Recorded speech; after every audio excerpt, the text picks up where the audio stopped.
Hola brunetes, què tal? Com esteu? Espero que estigueu superbé i és que avui us porto un vídeo parlat perquè em ve molt de gust parlar sobre un tema molt concret que ja haureu pogut veure amb el títol, que és sobre el fet de fer-se gran. Benvinguts a un vídeo de consells, coses que m'hagués agradat saber abans de ser adolescent.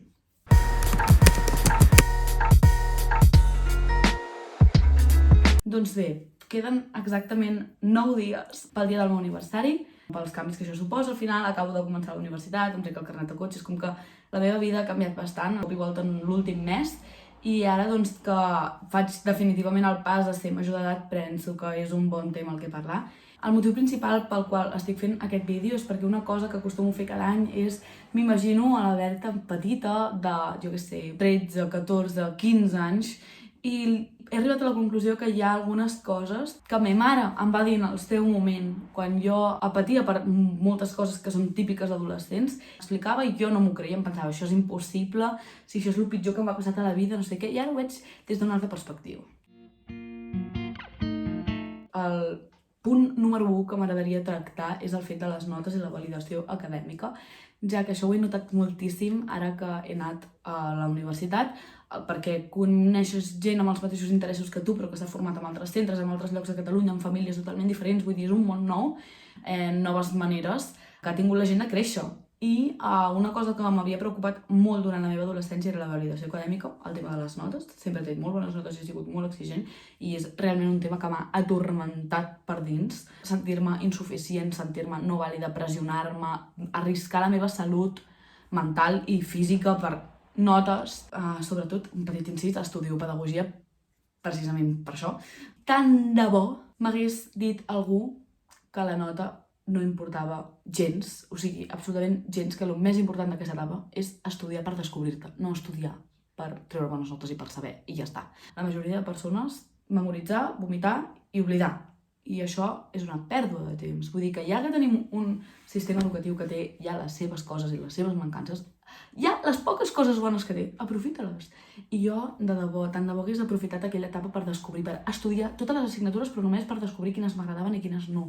Descobrir interessos, descobrir-me a mi mateixa, practicar coses noves, sortir de la meva zona de confort, perdre la vergonya, descobrir a nivell acadèmic i intel·lectual també com sóc jo, informar-me, perquè d'això va educar-se, no només és anar a l'escola i fer uns exàmens i saber coses de biologia, coses d'història, coses de llengua, coses de gramàtica, sinó poder fer servir totes aquestes eines que t'estan donant per formar-te tu com a persona. I crec que si jo tornés enrere, jo potser m'hagués passat moltes més tardes jugant i passant-m'ho bé, no tant plorant i estrossada i infravalorant-me a mi mateixa. El segon punt té a veure amb el tema de l'amistat, que crec que faré un vídeo només parlant de l'amistat, però jo dic unes històries, i és que moltes vegades, sobretot aquestes persones que hem sigut aquest tipus de noia, que no hem tingut fins molt més enllà, o fins i tot mai, un grup d'amics molt gran, no he tingut mai un grup molt fixe, no ha sigut tenir molts amics, i veure colles d'amics que eren com els més populars, els més guais de l'institut, era com intimidant, perquè deies, és que jo vull sortir de festa, jo vull fer totes aquestes coses que ells fan. Llavors et ve com un tipus de pressió en la qual intentes encaixar.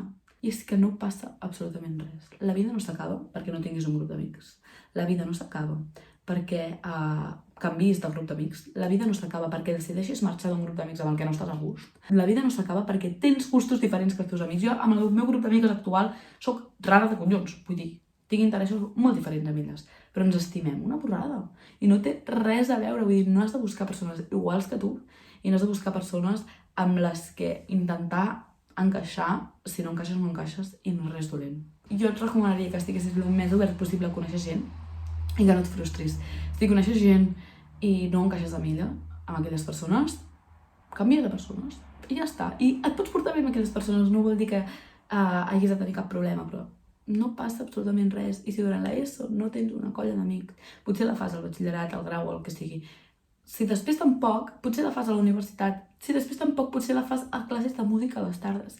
És que el món és tan gran i hi ha tanta gent que pensar-se que el món s'acaba amb la baralla del teu grup d'amics a l'institut em sembla tan absurd, són tants milions de persones. I tant de bo m'hagués preocupat menys pel tema als amics. Com més natural ets i com menys t'importa, més crític ets amb la gent que vols tenir al costat i més bona gent acabes tenint al costat. Amb això va lligat al següent punt, que és el no et quedis allà on no ets feliç, és a dir, si tu creus que unes persones no et fan bé, no t'aporten res, no passa absolutament res. I és que la frase de millor estar sol que mal acompanyat mai l'havia sentit tan literal. Vull dir, és que has de voler estar amb gent perquè tu vols i t'aporten, és a dir, tu ets capaç de fer-ho tot sol. És a dir, ets capaç d'estimar-te, ets capaç de ser exitosa, ets capaç d'estudiar el que tu vulguis, ets capaç de lluir com tu vulguis, ets capaç de fer el que vulguis. Però has trobat gent que t'aporta coses i vols compartir-ho. No necessites compartir-ho, no has de necessitar-ho. I no donar-li importància al que els altres puguin fer, dir, pensar de tu, això no té res a veure. És que tots els punts realment estan relacionats amb el tema de créixer i voler adaptar-se. Jo et diria, no vulguis créixer massa ràpid. Jo vaig ser una persona que va entrar a l'institut i ho va passar molt malament perquè sentia que jo encara era molt nena i la gent al meu voltant es creien molt grans i jo no estava a l'alçada i em va tocar molt. Llavors, per voler encaixar, vaig intentar créixer molt ràpid i això, va ser un desastre emocional. Crec que s'ha de respectar els ritmes de cadascú. És un moment en el que, igual que amb el tema noies, et ve la regla, et creixen els pits, creixes d'alçada amb ritmes diferents, cada noia, doncs amb la personalitat va exactament igual. Tu potser no vols fer unes coses i no estàs preparada per fer unes coses i no ets ni millor ni pitjor. La gent que vulgui estar amb tu estarà i ja està. La gent canvia, has de una etapa de transformacions, d'evolucionar, però el teu ritme, has de descobrir-te tu en el teu ritme i ja està. O sigui, no et deixis d'influenciar en aquest sentit pels altres, si no t'aporta res positiu, evidentment. Tot té menys importància de la que et penses. Aquells complexes que tu, cada cop que et mires al mirall, te'ls mires, la gent no s'hi fixa absolutament gens, perquè la bellesa és tan subjectiva. És a dir, tu ets absolutament la mateixa persona el dia que et veus bé, el dia que et veus malament, el dia que et veus més guapo, el dia que et veus més lleig, el dia que et veus de més bona cara, menys bona... És exactament la mateixa persona. Què influencien com et veus?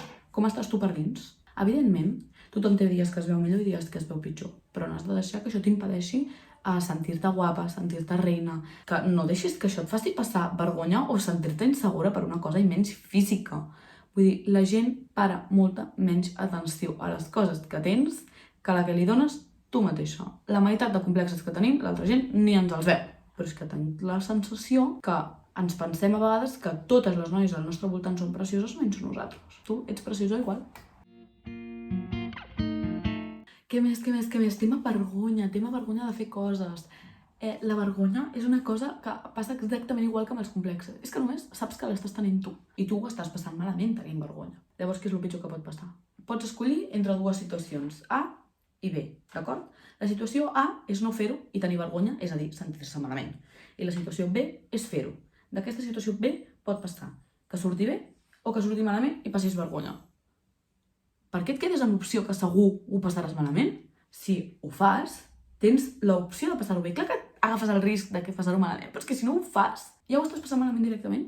Al final, les crítiques les rebràs sempre, perquè les crítiques no tenen res a veure amb tu, sinó parlen de les persones que les fan. Igual que a tu no t'agrada a tothom, tu no pots agradar a tothom. I és una cosa que hem d'assumir. Tampoc pots controlar el que pensa la gent de tu.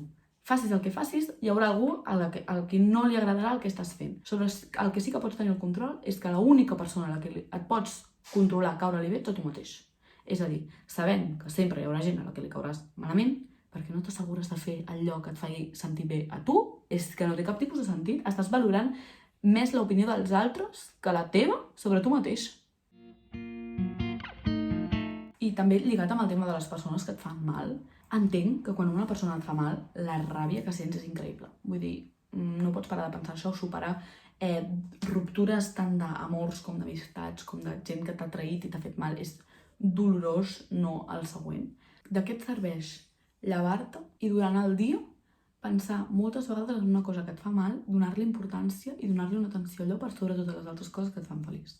Aprèn a perdonar i a perdonar-te, perquè la pau que sentiràs és alliberadora i et sentiràs bé tu, així que què importa que una altra persona t'hagi fet una cosa en un moment si la que està passant malament amb allò és tu.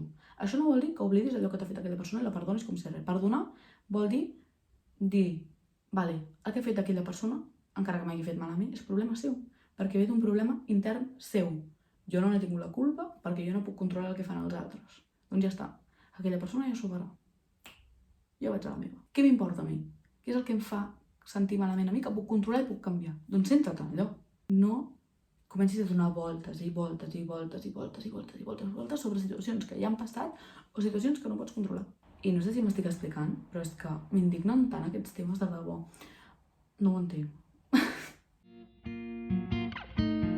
I per últim, et diré que realment, igual que tu tens el control de com gestiones les coses que et passen, de com vius els teus sentiments, tens el control de com viure la teva vida.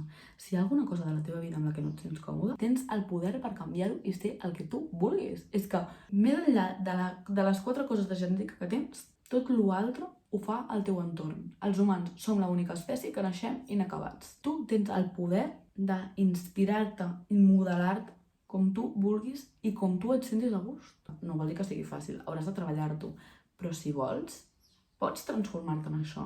No t'estanquis en una característica o en una etiqueta que t'hagi posat algú. L'única persona que té el control de ser com vulguis ser i de fer el que vulgui amb la seva vida ets tu. I al final la vida és un regal.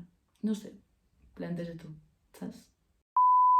I bueno, per totes aquelles persones que esteu en un moment en alguna situació concreta, sé que aquest vídeo ha intentat ser com una mica general, en el sentit que no he parlat de cap situació concreta, però són reflexions que s'han passat pel cap i que m'hagués agradat que algú em plantegés.